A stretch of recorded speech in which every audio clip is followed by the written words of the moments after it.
used to skate another pair of Nyjah 3s. But he needs some support right now, so I'm going to send some skateboard energy. And I know I'm not wearing a helmet, but I'm going to be extra cautious in his honor. And I won't push anything too far, and I'm just going to try to send him some normal, classic skateboard energy.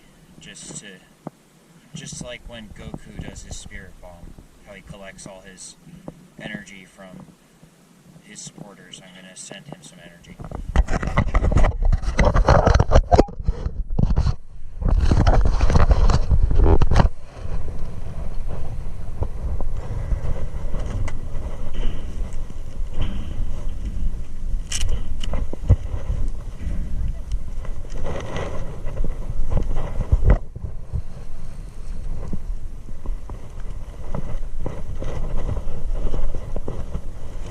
I usually wear these Nyjah 3s for gardening because they're good for keeping the water off your shoes and stuff, or off your feet or whatever. You know, not like dousing your feet in water, but just like when the ground is wet. These are kind of nice. They're also a little bit like golf shoes. I also got the Nyjah 2. I don't really skate those either, just because I got them at a thrift store in good condition, and they're kind of like collector's items. I still wear them though. I wear them around the house.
By the way, I've been skating this board for pretty much a whole year now. This is the one I pressed it. This is the second one I pressed at my house with the mold that I made myself by hand and the press that I made by hand. Yeah, it does that, but it's been working this whole time.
one silver lining of Nyjah's injury is that he'll have more time to skate with people like me who just want to support him and have a good time and not skate too hard. You know what I mean? Not that I don't want him to make a full recovery, but it's always good to think of silver linings.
And now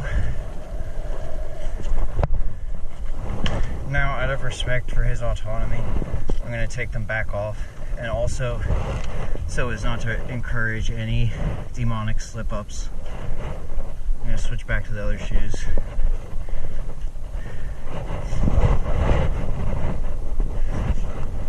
Because I felt it when I rolled up that 50 just then.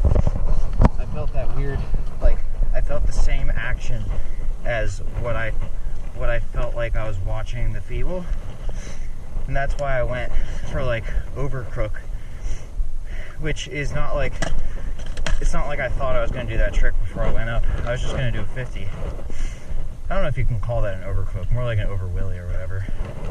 Well, whatever you call it, the reason that I ended up twisting my board like that, I think, was to counteract the feeling of that feeble, because I felt my wheels are coned a little bit. They don't actually look that coned, but the board has taken on a specific, like, it's worn in a specific way.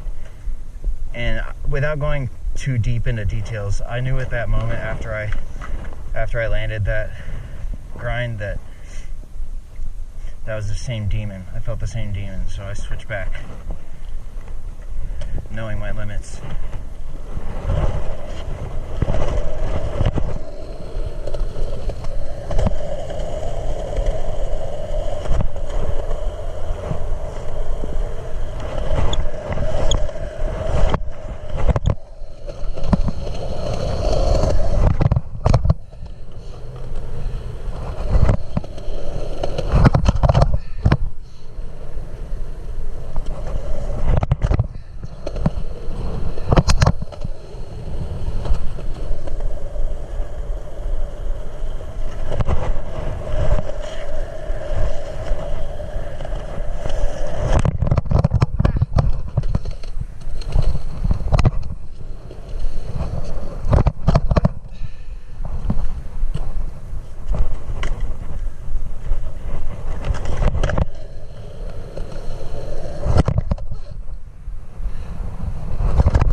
had some pretty severe head injuries also. I've never been diagnosed with a fracture and hemorrhaging, but I've had my challenges. Doesn't mean I've never had it, it just means I was never diagnosed with it.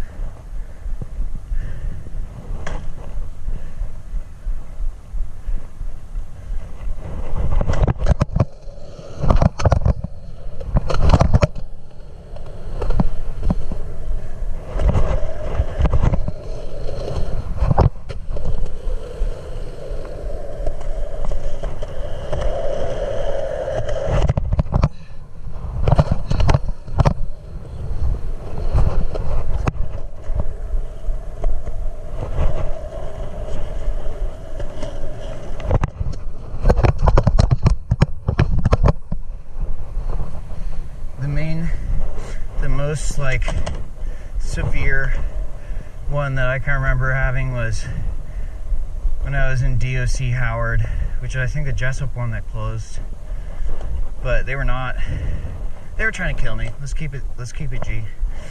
They were setting us up, us meaning a few people, and then I got targeted specifically.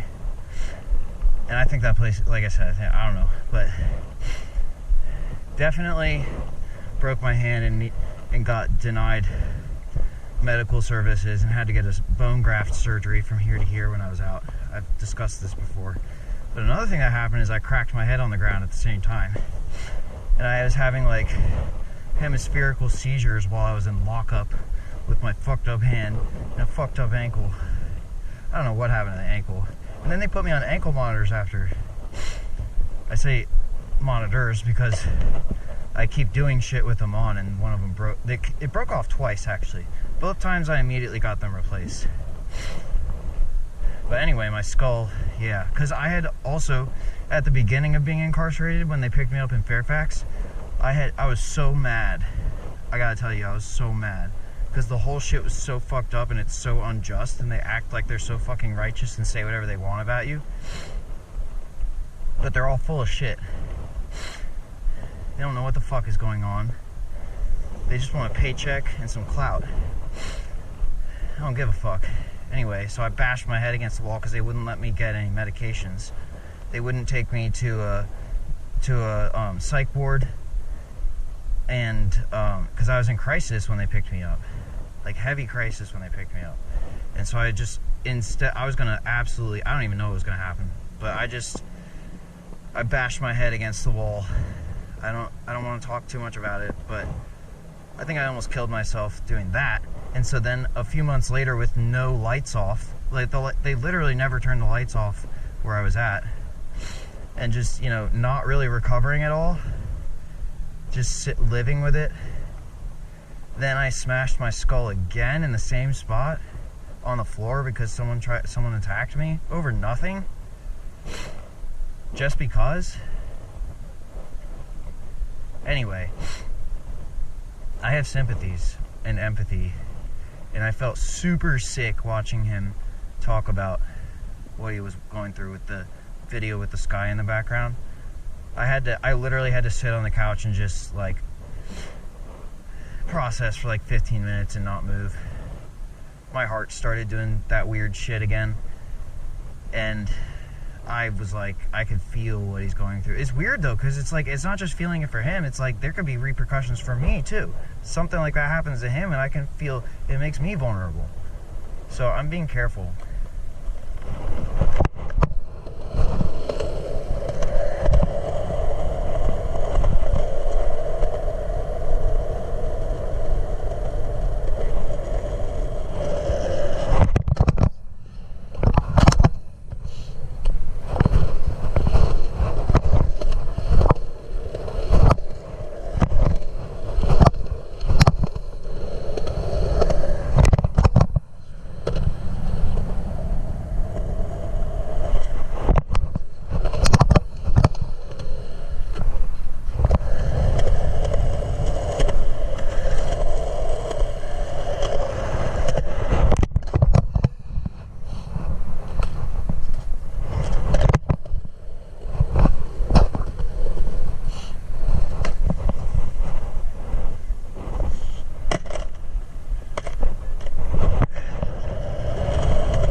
you know it, you know it.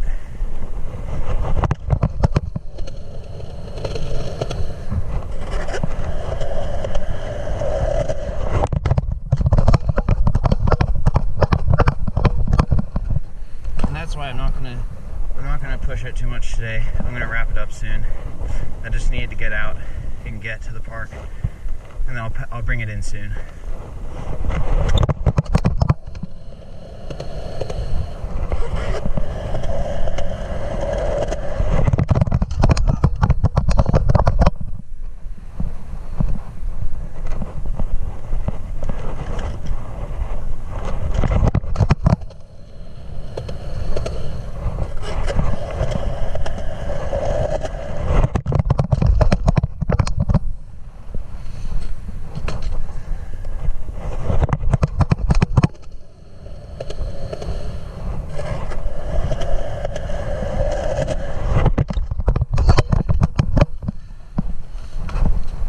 I'm actually just gonna land this last trick and then I'm gonna go home.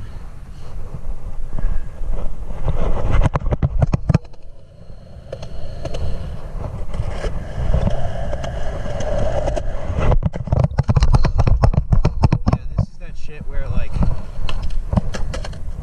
if I was on a bigger obstacle and I felt like pressure to get this trick, I might lose it. But on a small obstacle, the only pressure is that I want to stay strong. So I'm just gonna keep it chill, and I'll get it and I'll go home.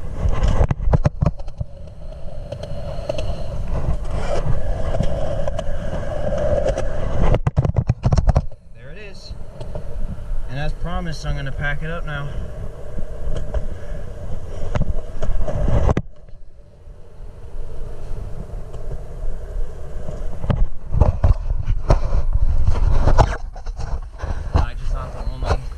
Out there, or skateboarder out there who struggles with injuries. He's not the first and he won't be the last, but he's a great example of someone who needs support right now. And it's important to remember his career is not as important as his life. I don't care if you're in corporate or if you're just a fan, you need to respect that man's integrity and well-being, as far as like him wanting to continue living his life, quality of life. Of course I want him to get back to skating. Of course I want him to be able to hit handrails again someday. Do I ever think he should hit a handrail that big again? Fuck no. And fuck you if you say otherwise, unless you're him and you're just on your journey, in which case be careful with yourself. You know, like, I don't condone. First of all, I don't think he should have been skating a handrail that big anyway, even if he is one of the most talented rail skaters of all time. I think you should be spending your time in the community rather than risking your life like that on something to that magnitude. I think we need more of that in the community and less doing the next biggest, more difficult thing. There's a time and a place for that. And I know you can get hurt on small stuff too, don't get me wrong. I know you can get hurt on small stuff too. I'm not fighting that energy. I'm just saying, as someone who doesn't skate big stuff for that exact reason, that's the exact reason I don't skate big stuff.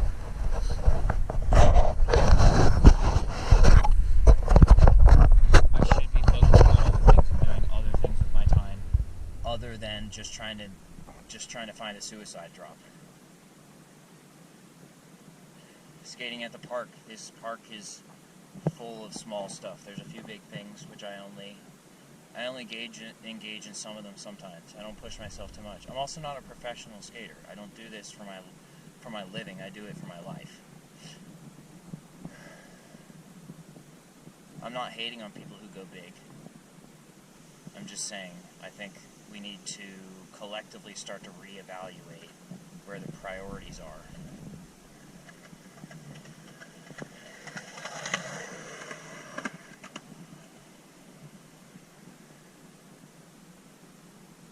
because it's important. It's more important to skate another day than it is to impress somebody. Let's put it that way.